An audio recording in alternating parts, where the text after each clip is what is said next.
Hello and welcome to Varma's online academy. Jharkhand GK के आज के इस क्लास में हम लोग झारखंड का इतिहास, प्राचीन और मध्यकाल के बारे में डिस्कस करने वाले हैं। इससे पूर्व के क्लास में हमने झारखंड का एक ऐतिहासिक परिचय देखा था। हमने जाना था कि झारखंड को किस कालखंड में किस नाम से पुकारा गया था।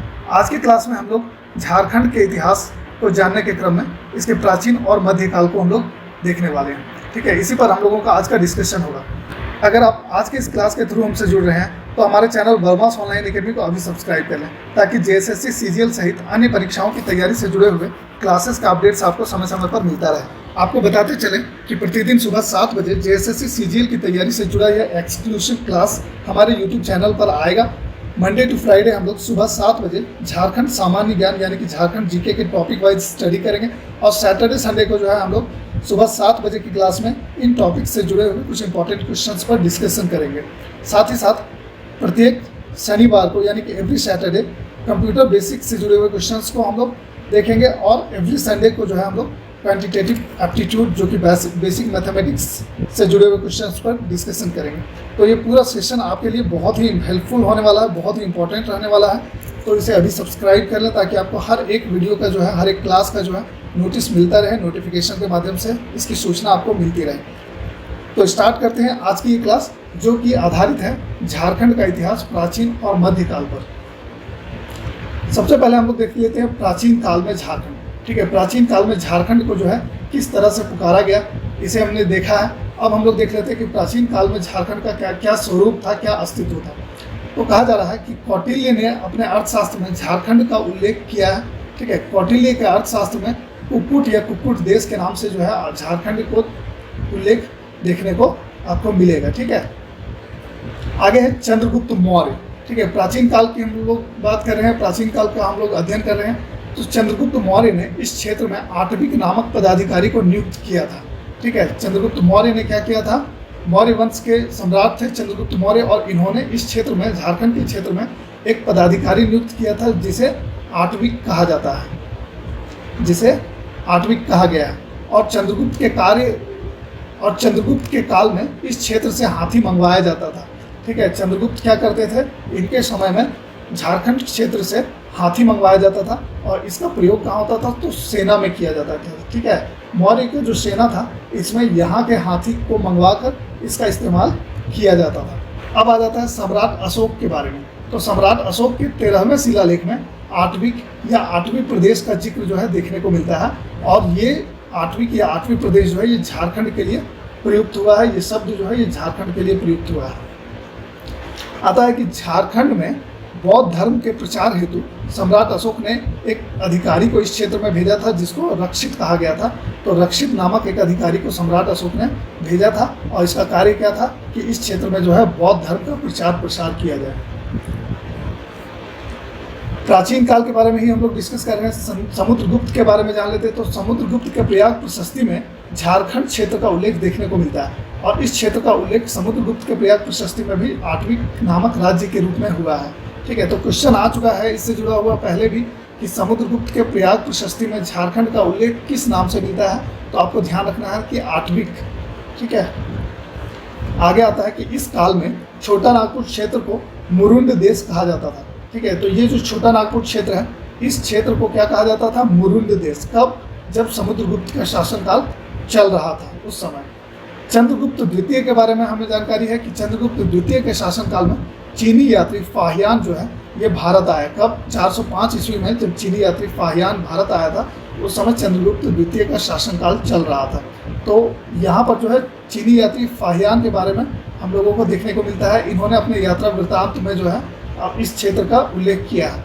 इसने इस क्षेत्र का उल्लेख कुक्कुट लाड के नाम से किया है। किसने, चीनी यात्री फाहियान ने क्या किया है, जो 405 ईस्वी में भारत आया था चंद्रगुप्त द्वितीय के शासनकाल में, इन्होंने इस क्षेत्र का उल्लेख किया है कुक्कुट लाड इस नाम से। अब आ जाता है गौड़ शासक शशांक थे। शशांक एक गौड़ शासक थे, और इनका साम्राज्य झारखंड, उड़ीसा और बंगाल तक विस्तृत था। ठीक है, झारखंड के अलावा उड़ीसा और बंगाल, इन क्षेत्रों में गौड़ शासक शशांक का साम्राज्य ये विस्तृत होने की हमें जानकारी मिलती है। ये प्रथम प्राचीन कालीन शासक थे जिनकी राजधानी झारखंड क्षेत्र में थी। तो कई बार इस तरह का क्वेश्चन आता है कि सबसे पहले शासक कौन थे, सबसे प्राचीनतम शासक कौन थे जिनकी राजधानी जो है ये झारखंड क्षेत्र में देखने को मिलती है। तो इसका उत्तर हो जाएगा गौड़ शासक शशांक। ठीक है, ये गौड़ वंशी शासक थे, इनका नाम था शशांक, और ये प्रथम प्राचीन कालीन शासक थे, प्राचीन काल के ऐसे प्रथम शासक थे जिनकी राजधानी जो है ये झारखंड क्षेत्र में स्थित थी। अब है ये शशांक जो थे ये शैव धर्म के अनुयायी थे, शिव भगवान को ये मानते थे, और प्रसिद्ध शिव मंदिर वेणु सागर, इसका निर्माण जो है ये इन्हीं के शासनकाल में हुआ है, इन्हीं के समय में हुआ है। गौड़ शासक शशांक के काल में ही जो है प्रसिद्ध शिव मंदिर वेणु सागर का निर्माण हुआ है। आगे हम लोग देख लेते हैं कि हर्षवर्धन के समय में भी जो है राजमहल क्षेत्र के बारे में जानकारी मिलती है। हर्षवर्धन के साम्राज्य में राजमहल क्षेत्र जो है ये शामिल था, ये एरिया जो है ये हर्षवर्धन के साम्राज्य में शामिल रहने की हमें जानकारी मिलती है। साथ ही साथ दोस्तों चीनी यात्री ह्वेनसांग ने इसके शासनकाल में ये भारत आए थे। ठीक है, ह्वेनसांग जो कि एक चीनी यात्री थे और ये इन्हीं के शासनकाल में, हर्षवर्धन के शासनकाल में भारत आए थे, और इन्होंने जो है हर्षवर्धन से राजमहल में ही भेंट की थी, मुलाकात की थी।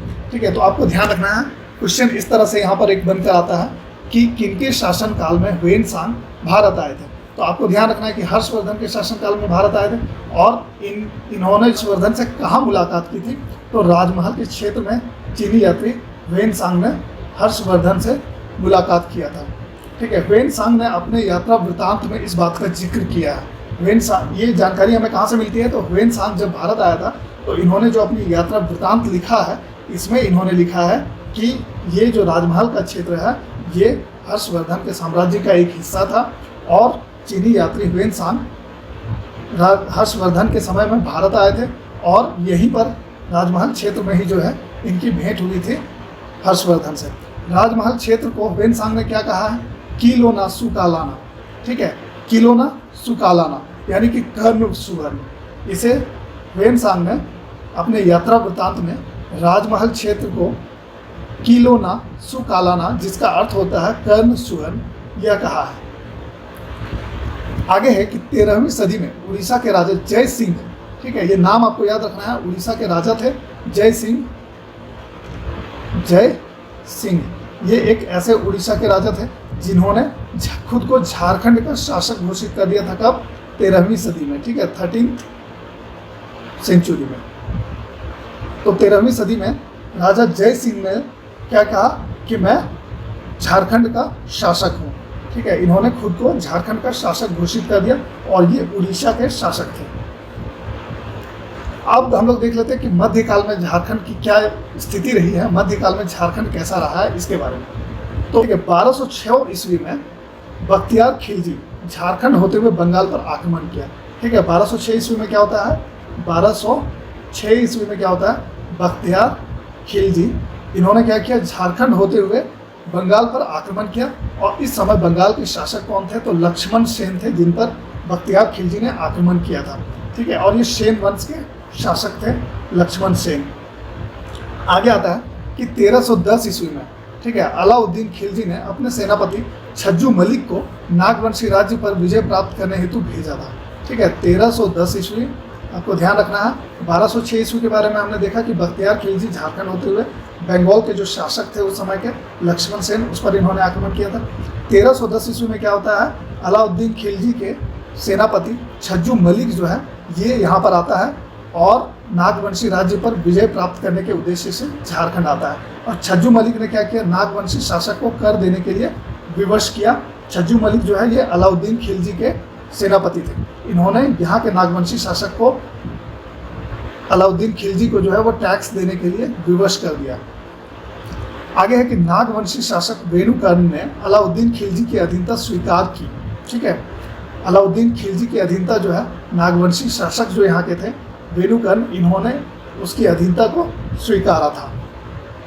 एक और इम्पॉर्टेंट पॉइंट है अलाउद्दीन खिलजी के बारे में कि अलाउद्दीन खिलजी का सेनापति मालिक काफूर झारखंड होते हुए दक्षिण भारत के विजय अभियान पर निकला था। ठीक है, अलाउद्दीन खिलजी का एक अन्य सेनापति था जिसका नाम था मालिक काफूर, और ये मलिक काफूर जो है ये झारखंड होते हुए दक्षिण भारत की विजय के लिए निकला था, यहाँ से होते हुए। अब हम लोग और देख लेते हैं आगे मोहम्मद बिन तुगलक के बारे में। मोहम्मद बिन तुगलक जो है इनका सेनापति मलिक बयां ये हजारीबाग क्षेत्र तक आ पहुंचा था, हजारीबाग तक आ पहुंचा था। और इस समय यहाँ का जो राजा था ये था राजा हरिकर्ण। ठीक है, तो आपका नाम याद रखना है, मोहम्मद बिन तुगलक का सेनापति था मलिक बयां, जो कि कहाँ तक आया था, हजारीबाग क्षेत्र तक।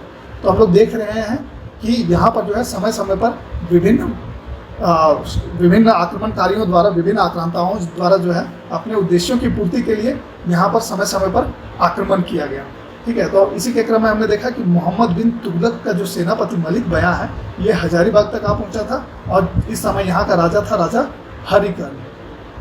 आगे देख लेते हैं फिरोज शाह तुगलक। ठीक है, फिरोज शाह तुगलक जो है ये बंगाल के शासक शमसुद्दीन शाह को हराकर हजारीबाग के सतगावा क्षेत्र पर इन्होंने अधिकार कर लिया। ठीक है, हजारीबाग का जो सतगावा क्षेत्र था उस समय ये बंगाल के शासक शमसुद्दीन शाह के अंतर्गत था, इन्हीं के अधीन था।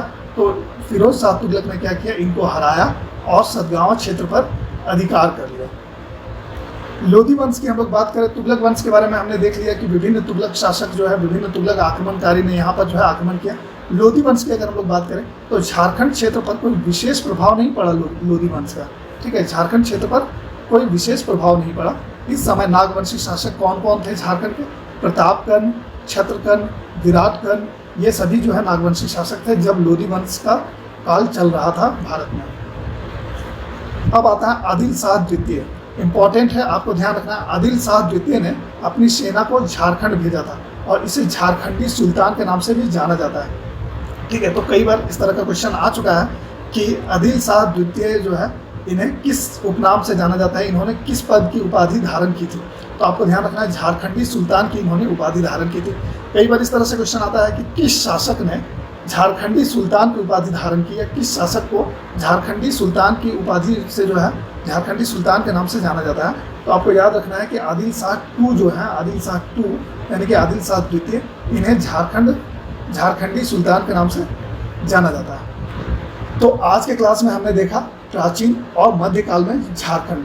ठीक है, प्राचीन काल में जो है झारखंड का क्या स्वरूप था, किन किन राजाओं महाराजाओं के समय में जो है इसका उल्लेख देखने को मिला, और उसके बाद हमने मध्यकाल में देखा कि कई आक्रमणकारी ने जो है अपने उद्देश्यों की पूर्ति के लिए झारखंड से होते हुए ये लोग गुजरे, या तो झारखंड के कई क्षेत्रों में इन्होंने आक्रमण किया।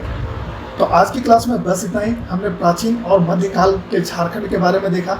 हमने देखा कि प्राचीन काल में जो है झारखंड का उल्लेख कहाँ कहाँ देखने को हमें मिलता है, और साथ ही साथ हमने मध्यकाल के बारे में जाना कि किन किन आक्रमणकारियों ने अपने उद्देश्यों की पूर्ति के लिए, ठीक है, झारखंड क्षेत्र का इस्तेमाल किया अथवा इस पर आक्रमण किया। ठीक है, और उस समय जो है यहाँ के मुख्य राजा जो है वो कौन कौन थे, इन सभी के बारे में हमने डिस्कस किया। तो आज की क्लास में बस इतना ही। मिलते हैं आपसे कल सुबह 7 बजे। धन्यवाद।